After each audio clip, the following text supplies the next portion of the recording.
Here are 22 mandatory tips to make Valheim more enjoyable and easier, especially for beginners. I know that when I initially started playing Valheim, I felt very lost and disoriented. The game does not do a very good job of explaining what you need to do, and it can feel incredibly hardcore. But I promise you that this game is cozy and accessible for all players. I can easily turn you into a pro to enjoy this amazing game with these tips and tricks. This game has been one of my favorites and has remained at the top since the initial release. While I did struggle initially when the game came out, I quickly found a deep love for it. When I started streaming Valheim on Twitch, I realized that a lot of people playing it would quickly give up, not even giving themselves a couple of hours to get comfortable. This is often due to a lack of understanding of how to play the game, especially for those new to video games. It can be extremely overwhelming, so I'm excited to help you with all of these tips and tricks. I promise you're going to become a Valheim pro if you listen to everything I have to say. 1. Character creation. Customize your character as desired. I give him a fancy beard and a flowy hairstyle to stand out. I'll give him white hair to seem experienced and wise, as if he's been through many adventures and knows what he's doing. While character creation may seem lackluster initially, you're going to unlock various weapons and armor sets as you progress, offering many customizable options. Since the game is still in early access, I'm amazed at the different armor options available. Also, once you explore more, you're going to find ways to adjust your hairstyle, so don't stress too much about your character's initial looks. 2. World setup. Create a new world with any seed, which will be randomly generated, or look online for a specific seed that will offer a unique experience. Custom seeds can make the game easier or more challenging. For beginners, use a random seed provided by the game. It's recommended to do it this way to get a feel for the game's natural progression. Explore world modifiers for a customized experience, such as an easy combat and no death penalty, which can significantly help new players. These settings can be adjusted anytime, allowing you to tailor the difficulty to your preference as you become more comfortable with the game. 3. Collecting resources. To efficiently gather resources, turn off the vegetation quality in your graphic settings.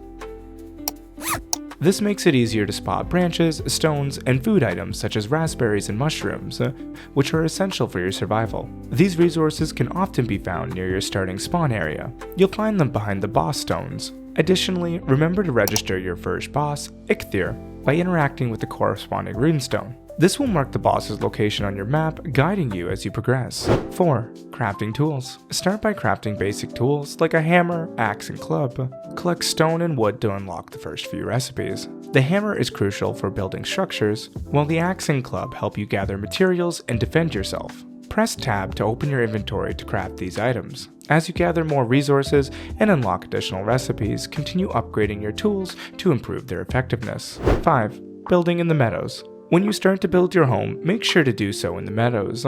This is the first biome and has the easiest creatures to defeat. Venturing into the Black Forest too early will be challenging. The Black Forest is a second-tier area, and you should only enter it after defeating the first boss, and collecting enough resources to build the best available armor in the Meadows. Also, avoid the mountain biome until you have a way to warm yourself up or access to potions, as the cold can kill you. We'll expand on this in future episodes.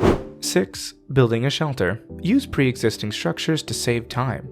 Place a bed and a campfire in your shelter, ensuring the smoke can escape to avoid suffocation. A well-built shelter provides a safe haven where you can rest, craft, and store your resources. Upgrade and expand your shelter to accommodate your growing needs as you progress. 7. Building a campfire. When you start out, you're going to want to place a campfire outside the starting zone to gain a rested bonus, which will boost your stamina and health regeneration. Press X to sit by the campfire to activate this bonus. The rested bonus significantly enhances your survival capabilities, especially in the early game. Note that nearby enemies will prevent you from receiving this bonus, so ensure the area is secure before resting. 8. Upgrading your workbench. If you've created a small area for storing your items and a workbench, it's essential to upgrade your workbench while you're still in the Meadows and haven't advanced to the Black Forest yet. There are 2 upgrades you can do with flint, wood, leather scraps, and deer hide: the chopping block and the tanning rack. Open your hammer and navigate to these items, placing them close enough to the workbench so the magical line connects them. Upgrading your workbench unlocks more recipes and an upgrade tab. Before your first boss fight, I highly recommend upgrading your armor to level 2. 9. Using the hoe. You'll gain access to the hoe once you unlock the workbench and cover it with a roof. The hoe is an invaluable tool for leveling the ground, building your base, or making paths to special landmarks. I always carry one because it's convenient for creating small clearings for campfires or structures. Stand where you want the ground to match your height, and use the hoe to level the ground. You can also select the Raise Ground Level to raise the ground to where you're standing. You can also hold Shift while using the hoe if you want to level the ground to where you're pointing. Again, we'll dive deeper into this in episode 2, where we're going to discuss building your base in the Black Forest. 10. Food Management. Understanding food in Valheim is crucial for survival. You'll have 3 empty spots for food, but you cannot eat 3 of the same item. For instance, you can't eat 3 mushrooms of the same type, but you can eat 3 different types of mushrooms. It's important to have eaten at least 3 different types of food at all times. Early in the game, you can find mushrooms and berries, and later you're gonna hunt boars and deer for meat. Keep in mind that the red fork means food, which gives additional health. The yellow fork means stamina. Balancing your food intake is key to managing your health and stamina effectively. If you tend to take a lot of damage, prioritize foods that give you more health. As you encounter different enemies, you'll find various food sources. Early game in the Meadows, there's 3 different health foods: deer, necks, which you'll find near the water, and boars. Always cook and eat food as soon as possible, and keep some on you at all times. When your food bar in the bottom left-hand corner starts flashing, it's time to eat more food.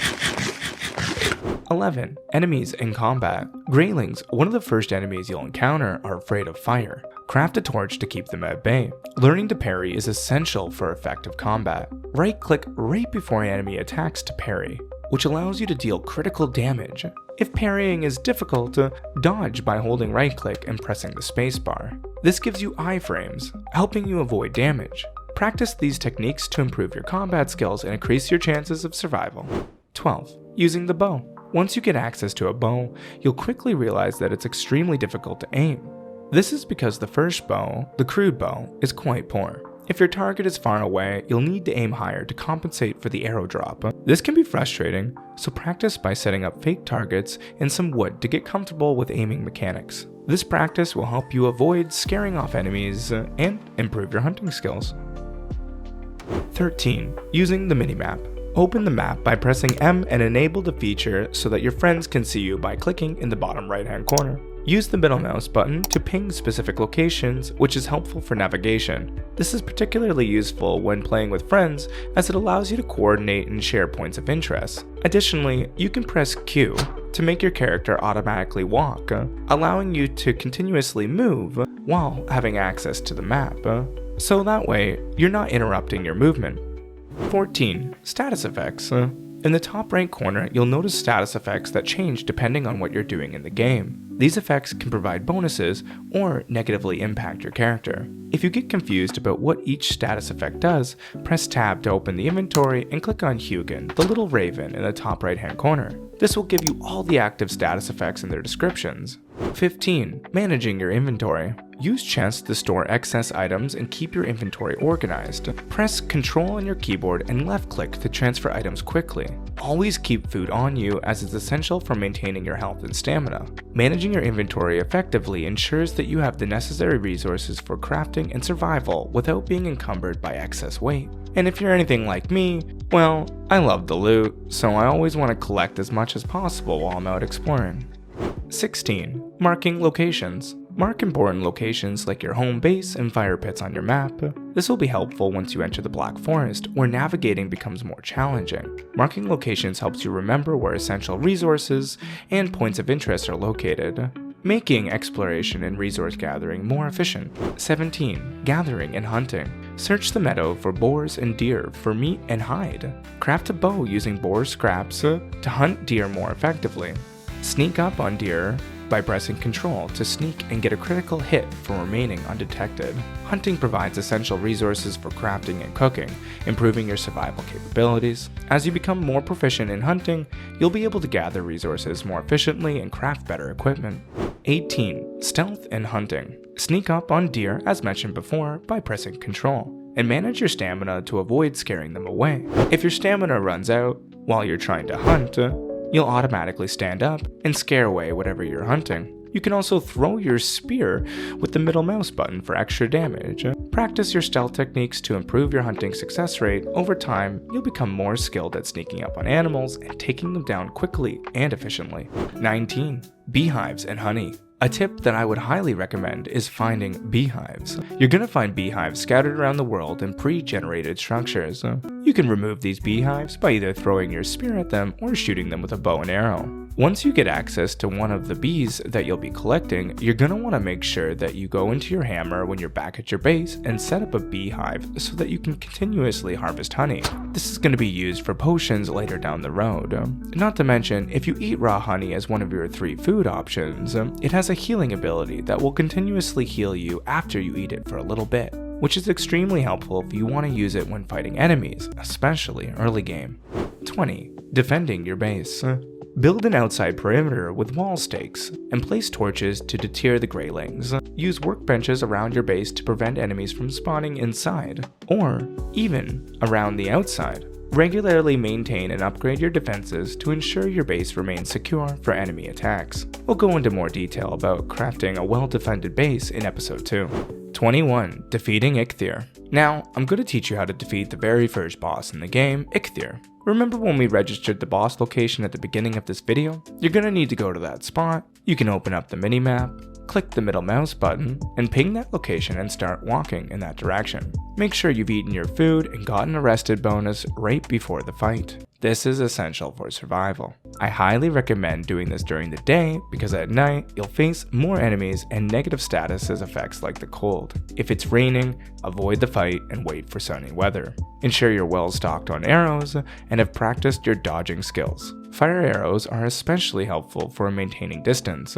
Once you defeat the boss, take his head back to the original spawn location and hang it on the wall. This will give you a special ability that reduces stamina consumption for running and jumping. The effect will last for 5 minutes and takes 20 minutes to recharge. This is very useful for traversing the land or escaping fights.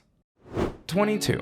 Playing with friends. Valheim is much more fun with friends. The game is designed to be played cooperatively, where you can craft homes and work together to survive. However, you can still enjoy the game solo. I have spent more hours playing solo than with friends. If you want to speed up the process, you can adjust the resource gain in the starting world modifiers.